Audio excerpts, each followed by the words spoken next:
Hi friends, నేను మీ సతీష్. కర్ణాటకలోని దక్షిణ కన్నడ జిల్లాలోని బెల్తంగడ తాలూకాలో ఉన్న చిన్న టెంపుల్ విలేజ్ ధర్మస్థల. ఇప్పటి వరకు ధర్మస్థల అంటే ఉచిత విద్య, వైద్యం, సామాజిక సేవ, మోరల్ ఎడ్యుకేషన్, ఉమెన్ ఎంపవర్మెంట్, ఇలా అనేక విధాలుగా సొసైటీకి సేవ చేస్తున్న ఒక గొప్ప ఆలయం మాత్రమే మనకు కనిపించింది. భక్తితో, పరమనిష్టతో ఆ పరమేశ్వరుడిని కొలిచే భక్తులు కొలువైన ఆధ్యాత్మిక ప్రాంతం ధర్మశాల. 800 సంవత్సరాల చరిత్ర కలిగిన పుణ్యక్షేత్రం. హిందువులు పరమ పవిత్రంగా భావించే ప్రాంతం అది. శివనామస్మరణతో మార్మోగుతుంటుంది. ఈ ఆలయం 16వ శతాబ్దంలో దేవరాజ హెగ్డే ఆహ్వానం మేరకు ఉడిపి వాదిరాజస్వామి స్వయంగా వచ్చి ఆయన చేతుల మీదుగా ధర్మస్థలలో శివలింగాన్ని ప్రతిష్ఠించారు. ఆనాటి నుంచి నేటి వరకు శివభక్తుల శంకర నినాదాలతో ఆ ప్రాంతమంతా మారుమోగుతూనే ఉంది.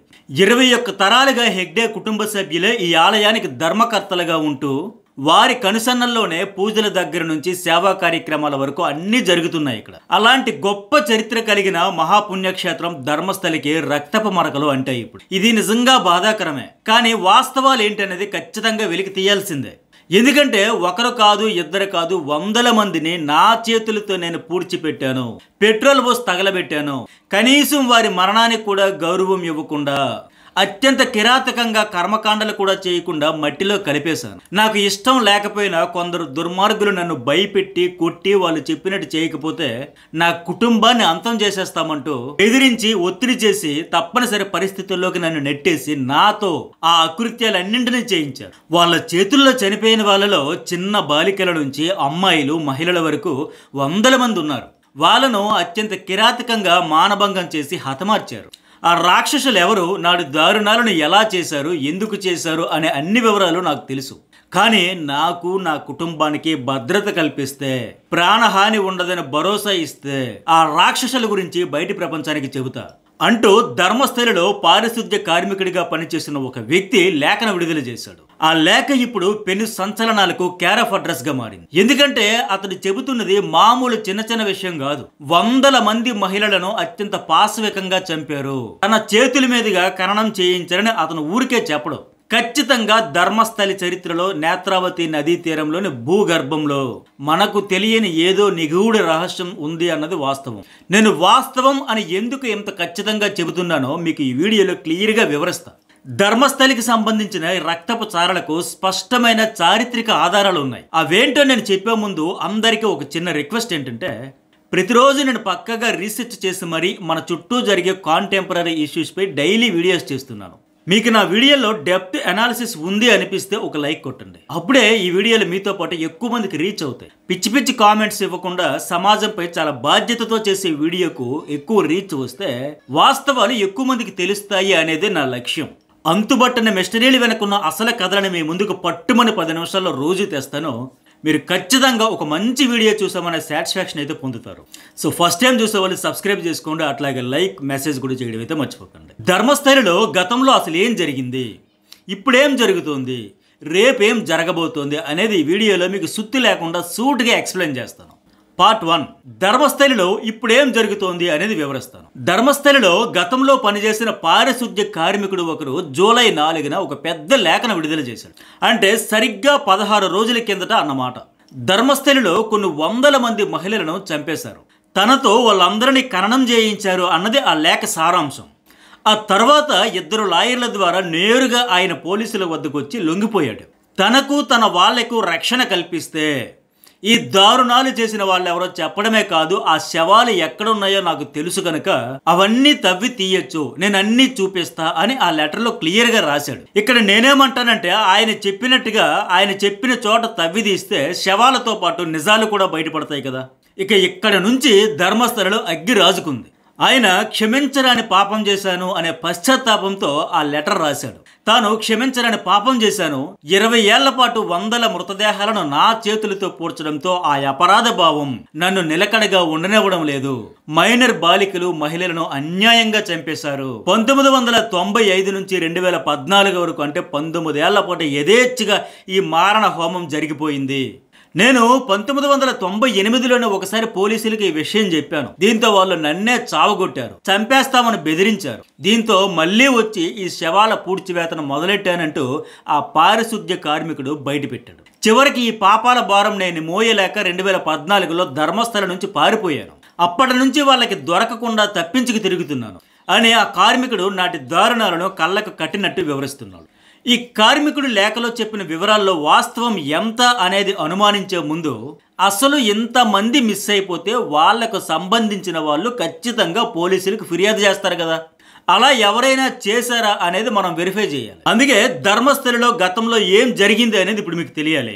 అలా వెరిఫై చేస్తే 2003లో తన కుమార్తె అనన్య భట్ ధర్మస్థలికి వచ్చి టెంపుల్ దగ్గరే కూర్చుని ఉండగా మాయమైపోయింది అంటూ ఆమె తల్లి సుజాత భట్ తాజాగా బయటకు వచ్చి పోలీసులకు ఇప్పుడు ఫిర్యాదు చేసింది. అదేంటి 2003 అంటే ఇప్పటికి సరిగ్గా 22 ఏళ్ల కిందట కనిపించకుండా పోతే ఇప్పుడు రావడం ఏంటి అని మీరు అనుకుంటారు కదా. ఇక్కడే ఉంది అసలు ట్విస్ట్. సుజాత భట్ 2003లోనే తన కుమార్తె కనిపించడం లేదంటూ ధర్మస్థల వచ్చి పోలీసులకు ఫిర్యాదు చేస్తే వాళ్ళు పట్టించుకోలేదు సరికదా, తిరిగి ఎగతాళి చేశారు. పైగా సుజాతపై కొందరు దుండగులు కలిసి ఆనాడు దాడి చేసి చనిపోయిందనుకుని నది ఒడ్డున చెట్ల పొదల్లో ఆమెను పడేసి పారిపోయారు. ఆ తర్వాత ఆమె కొన్ని నెలల పాటు హాస్పిటల్ బెడ్పై ఉన్నాక తిరిగి కోలుకుంది. తన కుమార్తె కోసం పాపం నాటి నుంచి ఎదురు చూస్తూనే ఉంది.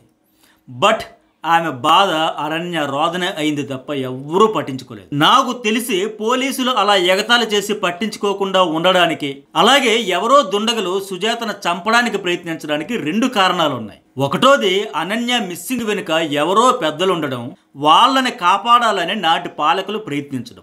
రెండోది ధర్మస్థలి లాంటి పుణ్యక్షేత్రంపై ఇలాంటి మచ్చబడితే భక్తుల మనోభావాలను దెబ్బతీసినట్టు అవుతుందని. సో రీజన్ ఏదైనప్పటికీ అనన్య మిస్సింగ్ అనేది ప్రధానంగా చూస్తే ఇప్పుడు పారిశుద్ధ్య కార్మికుడు చెప్పిన ఆ 100 శవాల్లో ఈమె కూడా ఉండే ఛాన్స్ ఉంది. ఇక మరో ఎగ్జాంపుల్ ఏంటంటే 2012లో అత్యంత దారుణంగా రేప్ అండ్ మర్డర్కు గురైన సౌజన్య కేసు. అక్టోబర్ 9, 2012లో కర్ణాటకలోని ఉజిరే పట్టణంలో ఉన్న శ్రీ ధర్మస్థల మంజునాథీశ్వర కాలేజీలో ఇంటర్ సెకండ్ ఇయర్ చదువుతున్న 17 ఏళ్ల సౌజన్య కాలేజ్ అయిపోయాక సాయంత్రం ఇంటికి వెళుతున్న సమయంలో కనిపించకుండా పోయింది. ఆమె తల్లి సుష్మావతి, తండ్రి చంద్రప్ప గౌడ్తో సహా ఊరంతా ఏకమై వెతికినా ఆమె జాడ కనిపించలేదు. ఆ మరుసటి రోజు 100 మంది కలిసి వెతకగా నేత్రావతి నది పక్కన సౌజన్య మృతదేహం కనిపించింది. అది కూడా ఎంత దారుణంగా చేశారంటే సౌజన్య ప్రైవేట్ పార్టీలలో లోతుగా మట్టిని పోశారు. ఆమె శరీరంలోని ఎముకలన్నీ విరిగిపోయాయి. ఈ ఘటనతో ధర్మస్థలి ఒక్కసారిగా బగ్గుమంది. ఆ నేత్రావతి నది వైపు వెళ్లాలంటే భయపడిపోయారు. అదే టైంలో మాలిక్ జైన్, అతని మిత్రులైన ధీరజ్ జైన్, నిశ్చల్ జైన్ అనే 3 యువకులు కలిసి సంతోష్ రావు అనే ఒక కార్మికుడిని పట్టుకుని వచ్చి కొట్టి తెచ్చి పోలీసులకు అప్పగించారు. ఇతనే సౌజన్యను రేప్ చేసి చంపాడంటూ వాళ్ళు చెప్పారు. ఆ సంతోష్ రావు కూడా నేరాన్ని అంగీకరించాడు. కానీ ఇక్కడ మీరు ఒక పాయింట్ క్లియర్గా తెలుసుకోవాలి. మాలిక్ జైన్ ధర్మస్థలిలో ట్రస్ట్కి సంబంధించిన అకౌంట్ లెక్కలు చూసేవాడు. ఈ ధీరజ్ జైన్ ధర్మస్థలి అన్నదాన ట్రస్ట్ లో సీనియర్ మేనేజర్ కూడా. ఇక మూడోవాడు నిశ్చల్ జైన్ ప్రముఖ పొలిటీషియన్ విజయేంద్ర హెగ్డే బంధువు. వాస్తవంగా సౌజన్య హత్య కేసులో ఈ 3పైనే ఆమె బంధువులు, గ్రామస్తులు, స్థానికులు అనుమానం వ్యక్తం చేశారు. ఎందుకంటే ఆమె హత్య జరిగిన రోజు వీళ్ళ 3 ఆ ప్రాంతంలో తిరుగుతూ కనిపించారంటూ కొందరు ప్రత్యక్ష సాక్షులు బయటకు చెప్పారు. అయినా వీళ్ళను పోలీసులు టచ్ కూడా చేయలేదు. ఇక్కడ ఇంకో దారుణం ఏంటంటే వీళ్ళు తీసుకొచ్చి అప్పగించిన సంతోష్ రావుకు ఈ కేసుతో ఎలాంటి సంబంధం లేదంటూ కోర్టు తీర్పు ఇచ్చి అతను కూడా బయటకు వదిలేసింది. సో సౌజన్య చనిపోయింది వాస్తవం, ఆమెపై అఘాయిత్యానికి పాల్పడింది వాస్తవం. కానీ ఈ కేసులో ఒక్కరంటే ఒక్కరను కూడా ఇప్పటి వరకు పట్టుకు. ఇంకో దారుణం ఏంటంటే ఆమెపై అఘాయిత్యానికి పాల్పడి చంపేసి ఆమె లోదుస్తులను కూడా ఆధారాలు లేకుండా చేయడానికి తీసుకెళ్లిపోయారు. ప్రైవేట్ పార్టీలో మట్టిని కూడా పోశారు. వాళ్లను ఇప్పటి వరకు పీకిందేమీ లేదు. కానీ ఈ మధ్య కర్ణాటకకు చెందిన ఓ యూట్యూబర్ సౌజన్య ఇష్యూ జరిగి ఇప్పటికి 13 ఏళ్ళు అవుతున్నా న్యాయమే జరగలేదంటూ ఒక వీడియో చేస్తే అతనిపై పోలీసులు కేసు పెట్టారు. సో మన వ్యవస్థ ఎంత దారుణంగా తామ రాకుపై నీటి బుడగలా ఉందో చెప్పడానికి ఇదో లైవ్ ఎగ్జాంపుల్. ఇక అసలు విషయానికి వస్తే ఈ సౌజన్య కేసు కూడా తాజాగా పారిశుద్ధ్య కార్మికుడు బయటపెట్టిన లేఖకు బలం చేకూర్చేదిగానే ఉంది. ఇక పార్ట్ 3 ఏంటంటే ఆనాడు జరిగిన వాస్తవం ఏంటి, ఇక ఏం జరగబోతోంది, ఏం జరగాలి అనేది ఇప్పుడు చెబుతా. ధర్మస్థలిలో వెలుగు చూసిన సౌజన్య, అనన్య సంఘటనల్లోనే పోలీసులు ఎంత దారుణంగా నాడు ప్రవర్తించారో ఇప్పటికే మనం మాట్లాడుకున్నాం. సో ఇన్ని 100 మంది మిస్ అయితే వాళ్ళందరి గురించి ఎందుకు ఎవరూ కంప్లైంట్ చేయలేదు అనే ప్రశ్నకు నా సమాధానం ఏంటంటే ఖచ్చితంగా వాళ్ళలో చాలా మంది కంప్లైంట్ చేయడానికి వచ్చి ఉండొచ్చు. బట్ అనన్య తల్లికి జరిగిందే జరిగి ఉండొచ్చు. వాళ్ళని ప్రశ్నించే దేవుడు, పట్టించుకునే దేవుడు. అందుకే కేసులు ఎందుకు లేవు అనే ప్రశ్న అనవసరం. ఇక్కడ కేసులు పెట్టిన వాళ్ళకి ఏం న్యాయం జరిగిందని. ఇక ఇన్ని వందల మంది మిస్ అయితే బయటకు రాకపోవడానికి మరో కారణం ఏంటంటే ధర్మస్థలి ఓ పుణ్యక్షేత్రం. ఇప్పటి లెక్కలు చూస్తే ధర్మస్థలికి రోజుకు 10,000 మందికి తక్కువ కాకుండా భక్తులు వస్తున్నారు. అదే వేడుకల రోజుల్లో శివునికి ప్రీతిపాత్రమైన సోమవారం అయితే భక్తజనం పోటెత్తుతుంటారు. ఈ సంఖ్య కనీసం 30,000 మందికి పైనే ఉంటుందని ధర్మస్థలి ట్రస్ట్ అధికారిక లెక్కలే చెబుతున్నాయి. సో రోజుకి కనీసం 10,000 మందిని లెక్కేసుకున్నా నెలకు 3 లక్షలు, ఏడాదికి 36 లక్షల మంది ధర్మస్థలికి భక్తులు వస్తున్నారు. ఇక వేడుకలు, ప్రత్యేక పర్వదినాలు, సోమవారం రద్దీని కలిపితే కనీసం 50 లక్షలకు తక్కువ కాకుండా ఏడాదికి వస్తారు. ఈ దారుణాలు 1994 నుంచి 2014 మధ్య కాలంలో జరిగాయి కాబట్టి అప్పట్లో ఇప్పటికంటే భక్తులు కొద్దిగా తక్కువగా ఉంటారని అనుకున్నా కనీసం 30 నుంచి 40 లక్షల మంది ఈజీగా ఉంటారు. ఈ ప్రముఖ పుణ్యక్షేత్రాలకు దేశ విదేశాల నుంచి భక్తులు వస్తారు. ఏడాదికి 40 లక్షలు వచ్చే ఆలయంలో 300-400 మంది మిస్ అయితే ఆ లెక్కలు ఏ మూలకు వస్తాయి? పైగా 20 ఏళ్ల పాటు జరిగాయని పారిశుద్ధ్య కార్మికుడు చెబుతున్నాడు. అంటే 400 మంది మాయమయ్యారనుకున్న ఏడాదికి కనీసం 20 మంది. ఇదేం పెద్ద లెక్క కాదు కదా. ఇది లాంగ్ టర్మ్ లో జరిగిన దారుణం. ఈ నిజాలు తేల్చాల్సిన పోలీసు పట్టించుకోలేదు, ఎగతాళి చేసి పంపించేశారు అనే ఆరోపణలు ఉన్నాయి. వాళ్లే మనసు పెడితే పూర్తిగా సహకరించి బాధితులకు ఈ కేసుని ఇన్వెస్టిగేట్ చేస్తుంటే అప్పుడే నిజాలేంటో బయటపడేవి.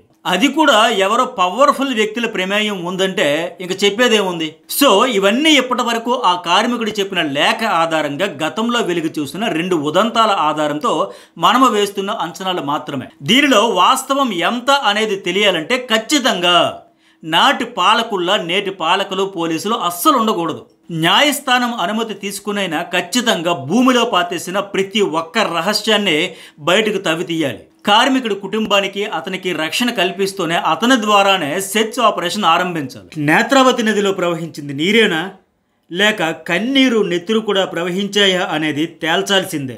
అప్పుడే వాస్తవాలు ఏంటి అనేది బయటకు వస్తాయి. నిజంగా 100 మంది చనిపోయి ఉంటే 1994 నుంచి చూసుకుంటే కనీసం 30 ఏళ్ల తర్వాత అయినా వాళ్ళ ఆత్మలకు శాంతి చేకూరుతుంది. ఆ శంకరుడి కొలువైన ధర్మస్థలులను పుడమిని పునీతం చేయాలంటే ఖచ్చితంగా వాస్తవం ఏంటి అనేది వెలుగులోనికి తీసుకురావాలి. ఆ బాధ్యత ప్రస్తుతం కర్ణాటక రాష్ట్రంలోని సిద్ధరామయ్య సర్కారు నిబద్ధతపైనే ఆధారపడి ఉంది. మరి ఏం జరుగుతుందో చూద్దాం. ఈ వీడియో ముగించే ముందు చివరిగా నేను చెప్పేది ఏంటంటే ఆ ధర్మస్థల కేసులో అన్నింటికంటే ప్రధానమైనది నేత్రావతి నదీ తీరంలో అనామకుల్లా కలిసిపోయిన ఆ ఆడబిడ్డలు ఎవరు, ఎందరూ, ఎక్కడి వాళ్ళు, ఎక్కడి నుంచి వచ్చి అక్కడ అంతమైపోయారో అనేది ఖచ్చితంగా ఈ ప్రపంచానికి తెలియజేయాల్సిన బాధ్యత ఈ ప్రభుత్వంపై ఉంది. ఎవరో ఒక పెద్దోడి కోసం వాళ్ళ ఆత్మల గొంతు నొక్కి మరోసారి చంపేయొద్దు. ఇదే నా విజ్ఞప్తి. ఎప్పటికప్పుడు అప్డేట్స్ కోసం మన ఛానల్ సబ్స్క్రైబ్ చేసుకోవడం మర్చిపోకండి. వీడియో నచ్చితే వెళ్ళే ముందు ఒక లైక్ కొట్టండి.